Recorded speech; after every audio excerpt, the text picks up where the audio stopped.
Welcome everyone. Today we are going to be talking about stress, another stress management technique known as stress inoculation. This is a psychological approach to stress management developed by Donald Meckenbaum in 1985. It emphasizes the significance of stress management through self-talk and how that self-talk can play a pivotal role in coping with difficult situations. Stress inoculation is a cognitive behavioral technique for managing stress. It is a proactive strategy similar to how a vaccine might work by preparing the body to fight off potential diseases.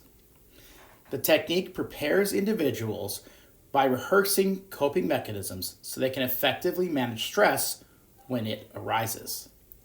The method aims to enhance coping mechanisms rather than eliminate stress entirely.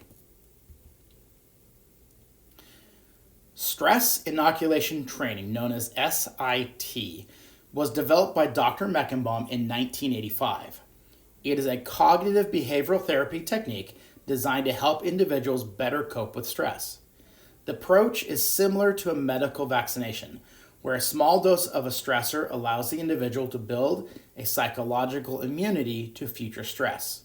SIT promotes proactive problem solving and rehearsing positive coping mechanisms. This helps individuals face stressful situations with greater resilience. The technique is structured around three components: problem solving, self-instructional coping statements, and cue-controlled relaxation. The problem-solving component of SIT involves breaking down stressors into manageable parts and approaching them systematically by treating stress as a problem to be solved. Individuals can focus on practical solutions rather than emotional reactions. These steps resemble the scientific method, focusing on identifying problems, generating solutions, and rehearsing effective coping strategies. Each step builds towards the development of a more resilient response to stress. The first step in problem solving is to clearly define the stressor or the reaction to it as a problem to be solved. This involves understanding exactly what is causing the stress or anxiety. Identifying the stressor objectively prevents it from feeling overwhelming or insurmountable. This step shifts the focus from emotions to actionable items. For example, in the case of Edward from the book, the stressor is his tense relationship with his father. Instead of letting emotions dictate his actions, Edward defines his stress as the problem of managing his reactions during those visits with his father. Once the problem is defined, the next step is to set specific, realistic goals that address the problem. These goals should be behavioral and measurable, breaking down the overall challenge into smaller, manageable tasks. For instance, Edward's realistic goals include being able to visit his father without excessive anxiety and learning how to assertively communicate with his father without starting arguments. Unrealistic goals, like changing his father's behavior, are rejected as they are beyond Edward's control. This step emphasizes practicality and the importance of focusing on what is achievable. In step 3, individuals brainstorm possible solutions to the problem.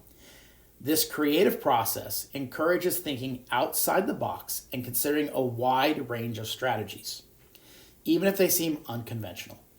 The goal is to generate as many alternatives as possible without immediate judgment. Edward, for example, considers multiple options for dealing with his father, such as limiting contact, moving away, or enhancing his own coping skills. This step promotes flexibility and open-mindedness, which are essential when dealing with stressors that may not have one clear solution.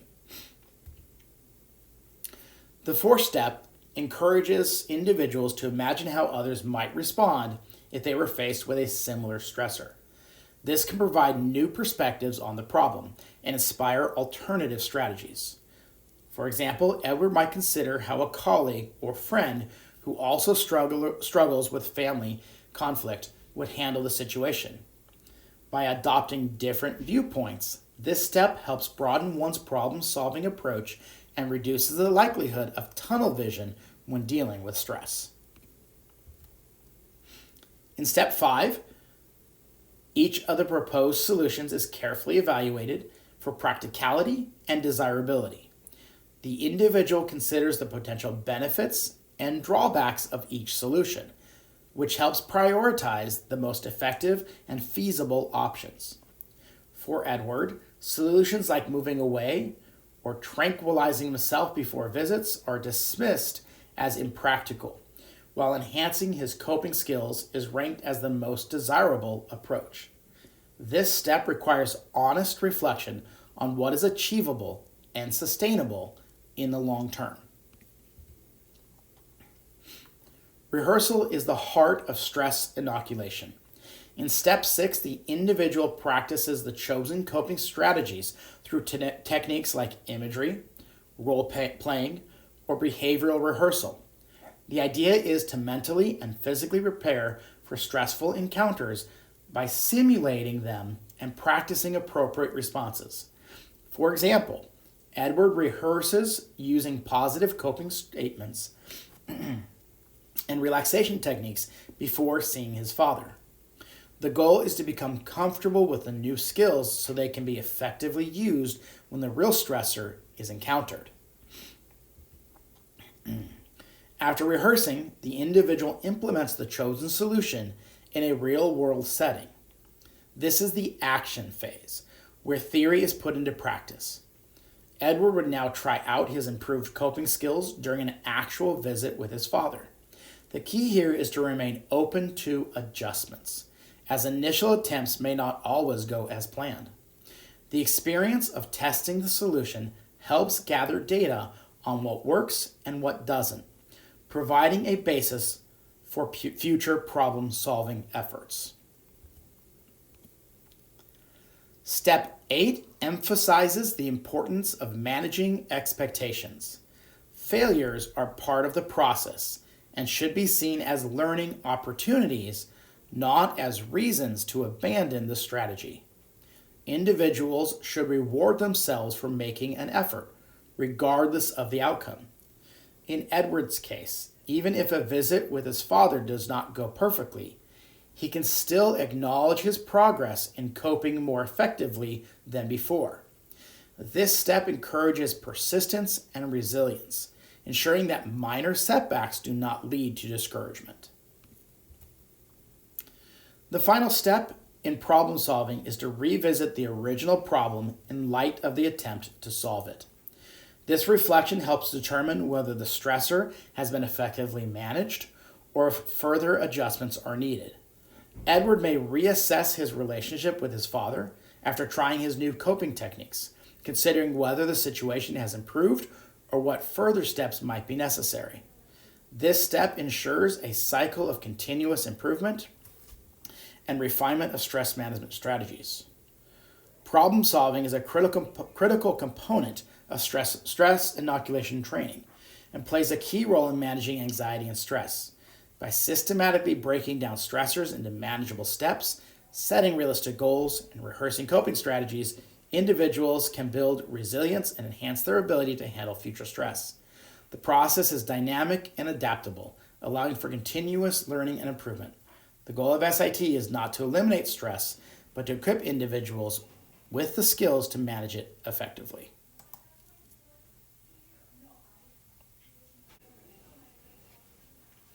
These are some positive self-statements that can help shift the focus from stress to problem solving and effective coping.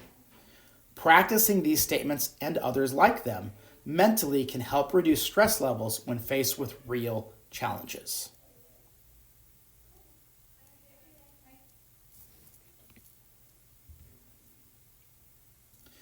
Cue-controlled relaxation helps individuals calm down in stressful situations by focusing on physical responses. Deep breathing and mindfulness can serve as cues to release tension and focus on the present task. Rehearsal of these cue-controlled relaxations becomes key in changing your natural response to stress cues.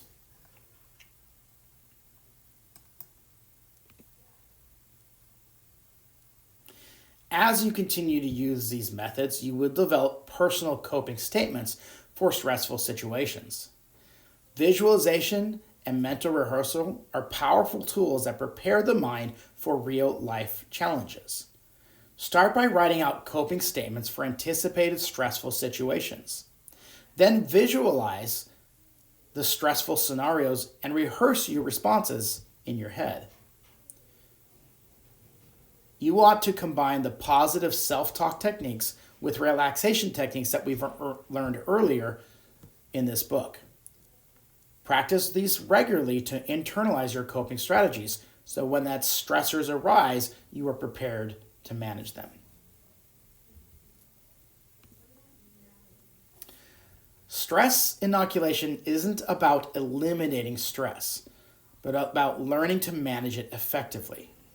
Regular practice of these methods can significantly reduce the negative impact of stress on daily life, promoting better mental health and well-being. As you become more proactive in managing your stressors, you can build resiliency. You learn to manage stress rather than trying to eliminate stress. Remember, you want to focus on making small changes and improvements over time rather than seeking out perfection immediately.